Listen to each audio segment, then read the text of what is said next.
let's talk about this weekend. Series at Utah Valley. It was at home, so that's kind of the nice thing, especially with the Easter weekend. Talk about just kind of the weekend in general.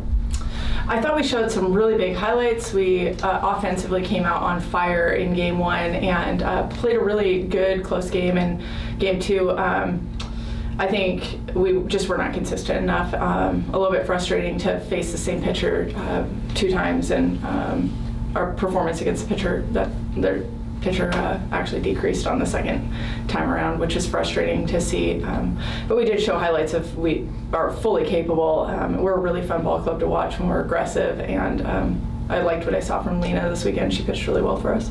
And let's talk about kind of big series as a whole. Game one, scored a lot of runs. Yeah. The offense kind of exploded. How nice is that to see when it comes to starting a series off like that? Yeah, it's really fun to come out of the gates just pounding, put a lot of good balls in play. Our base running was a lot of fun, very aggressive, took some risks and forced some things.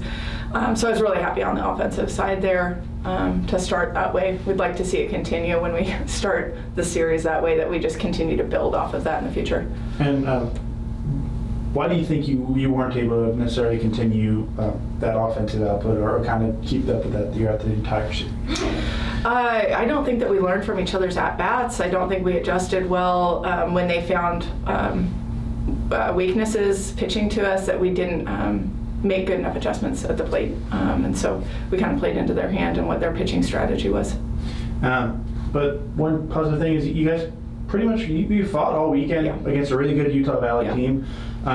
What does it tell you about this team that you're staying close in these ball games? Yeah, we're right there, and I think there's, in every statistical category, we look a lot stronger. We are growing and trying to remind the team in all of these areas we're better. We just have to make some key adjustments or make a key play here or a key ball in play here to push it over into the W column. So it's frustrating to see so much growth and so many better stats throughout the game, but have it not go into the W category. That is frustrating, but I'm trying to keep the emotions positive and remember that we are in it right here, and we're really close to tipping over into winning these series.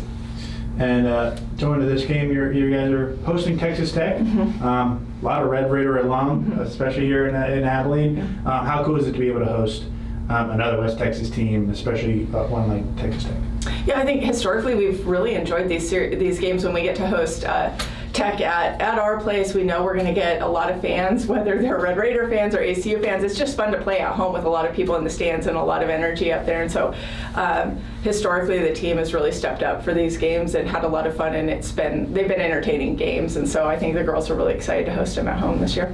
And then one last thing, you talked about taking that next step or kind of flipping that switch. You guys are really, really close. What do you think it's going to take to kind of tip that over into turning those losses into wins?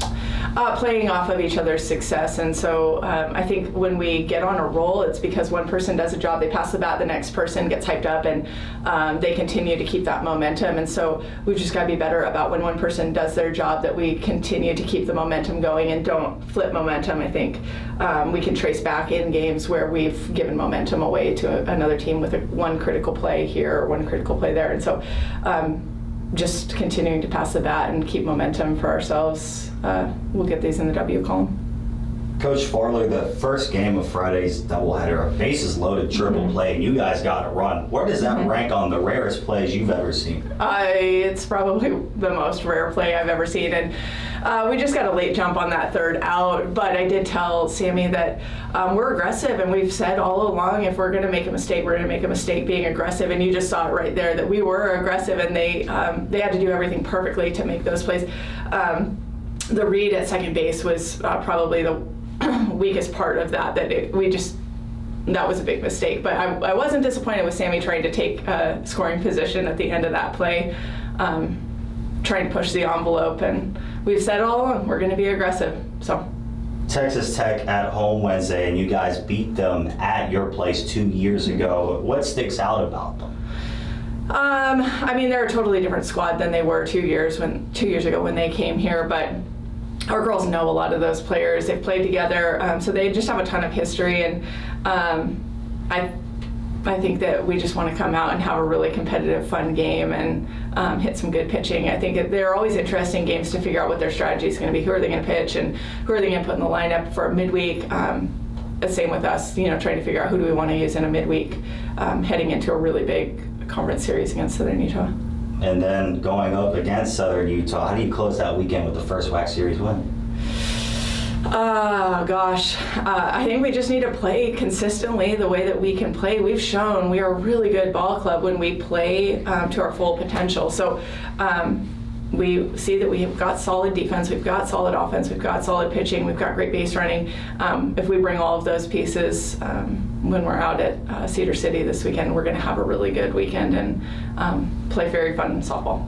Thank you, Coach. Yeah.